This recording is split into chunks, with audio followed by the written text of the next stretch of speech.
Why do a review on this doco? It was the voices. The voices told me to do the review. Welcome everyone back to the channel. This is a 4-part docu-series. It smashes into the pretty fucked up true story behind the Amityville horror house. Now, the Amityville horror brand has completely gone fucked in the last 20 years, if I do say so myself. Started off great, and then it just became freaking stupid, and low-budget filmmakers have been slapping the name Amityville on the titles of their movies for the last 10-20 years, and it's just pathetic, some of the movies that have come out, and just degraded the original horror. It makes them look official, and their posters look pretty fucking good with the artwork, but these are absolute B-grade piles of crap movies. And I went through IMDb just to see some of the early movies to see if I wanted to do some retro reviews on them. And hell, I was a kid back in the 90s that used to hire out all the original ones that were in the 90s and the 80s and the 70s. They were great, the Dollhouse and all that, but fuck me, during my research to see what Amityville movies there were, I was pretty fucking shocked, and I don't want to see them. Check this out. So we started off in the 70s with the Amityville horror. That was pretty good. Wasn't the greatest, but it was good. Then we had Amityville 2, The Possession, pretty average. Amityville 3D, I remember hiring that one out on VHS, pretty average as well. Then we moved on to Amityville The Evil Escapes, also average, but it was great on VHS. Same with Amityville It's About Time, also great on VHS when you're a kid. Shit now. Amityville The New Generation, yeah, whatever, pretty crap. Amityville Dollhouse, that was actually okay. I actually enjoyed that one. That was alright. Amityville The Remake, I actually enjoyed that. That was pretty good. I like Melissa George, so that was very good, that one. Amityville The Awakening, that was actually a very good Amityville movie. I really enjoyed that. That was pretty cool with the kid in the bed, sick and couldn't talk.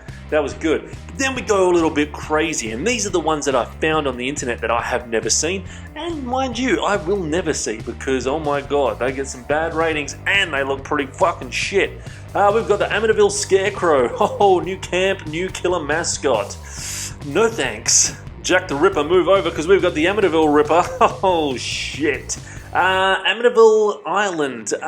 For God's sake, get out of the water. See, that type of poster appeals to me. I'd probably fucking watch that. But probably shit.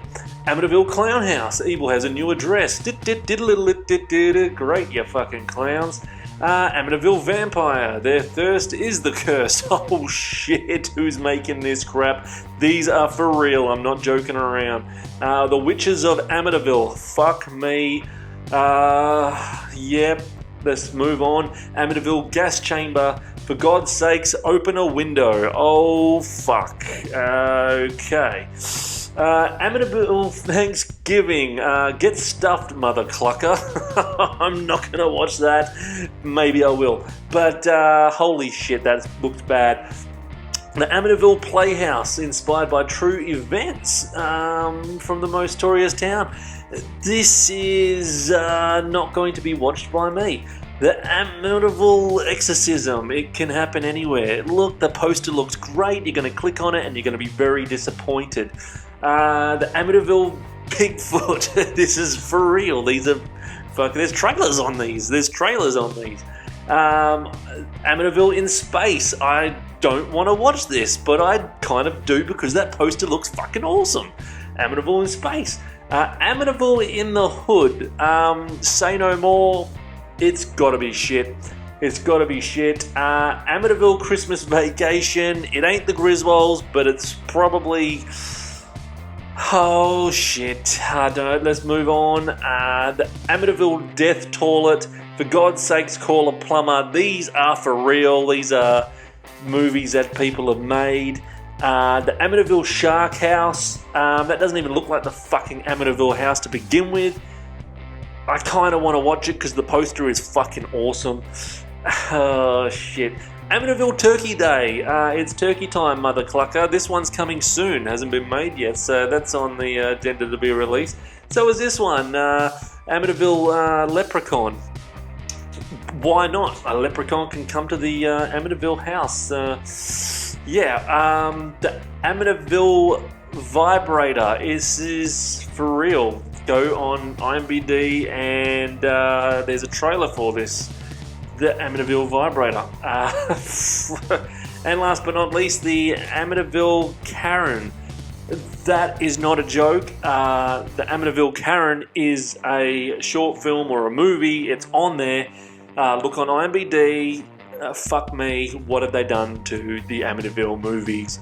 Fuck. Now, this was a smart idea by the part of MGM Studios, the company that owns the rights to all this Amityville franchise, to put together an origin story for everyone in a documentary. And this docuseries takes us back to where it all began, 112 Ocean Avenue on Long Island, New York. And over the course of an origin story, the first episode's only out, so I've only seen the first episode. And over the course of the origin story, the first episode, the director reminds us what made Amityville such a scary place in the first place. Through interviews with Lutz and the Defoe family and friends, as well as Christopher Quarantino, formerly known as Christopher Lutz, who was a small child when his family briefly once lived on Ocean Avenue. This series digs deep into both the Dio family murders from the start of it all, from when it all began, the first lot of murders, and the haunting experiences that the Lutz family claim to have had in the house where the Defoe's family were killed in. Now, there's even stock footage and interviews with the convicted killers.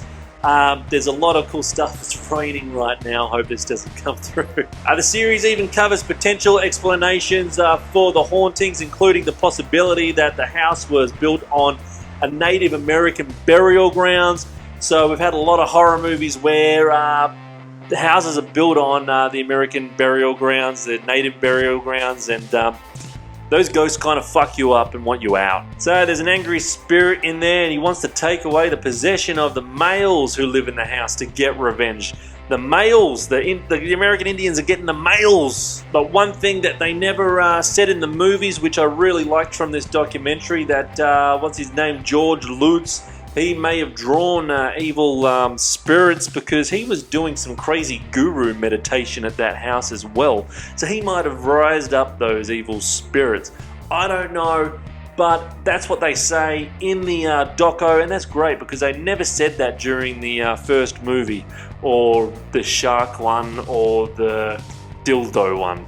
We see paranormal investigators that checked out the house, including the Warrens, who are known best for the inspiring the Conjuring franchise.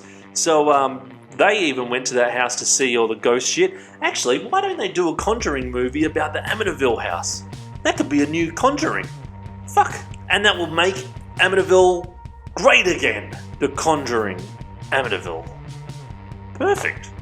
In the end, it's good to see real interviews and stories from everyone that's originally involved from the house, that were friends of the family that did the murders in the first place, and then the family of the Kultz family that moved in, and having their point of view as well. And a lot of good retro interviews there that we get to see on the first episode, at least anyway. My favourite part of the actual documentary was when they brought out the original movie at all the theatres. The Amityville town never played it because there's a lot of back history that they just didn't want to be shown in Amityville. A lot of sore points, I guess.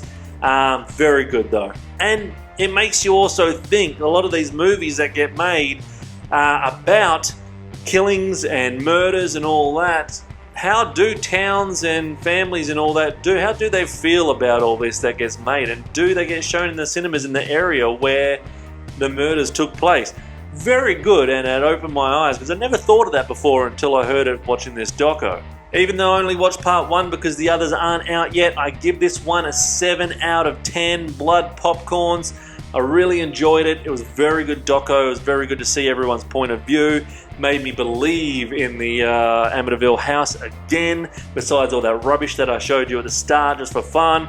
And I look forward to the next 3 episodes, but I'll be honest with you, like I wrote down here, I am personally going to wait until all 4 episodes are out so I can binge watch them all together. So I'd personally recommend when all 4 are out, watch them all together in a big binge, because they only go for 50 minutes each anyway. Apart from that though, the first one was very good. At least watch the first one to know if you can like it or not. But I give it 7 out of 10 popcorns. Hopefully it gets better, and I can see it's going to get better. And the walls haven't bled yet. They haven't explained why the walls bleed in the movie, and they don't bleed in this documentary. Alright guys, this is basically still a new channel, so thumbs up, thumbs down, whatever you want to do. Subscribe would be great. I'm doing the Jason Voorhees saga trilogy, whatever the fuck you want to call it. There's 11 movies, so it's more than a trilogy, isn't it? But I tell you what, take a look at them retro reviews. I've got some good stuff happening there with all the Friday the 13th, and then we'll move on to the Freddy movies after that. But anyway, like, subscribe, do what the fuck you want. I'll be back next time. I enjoyed the Amityville, but I will not watch all those rest of those fucking movies. See you!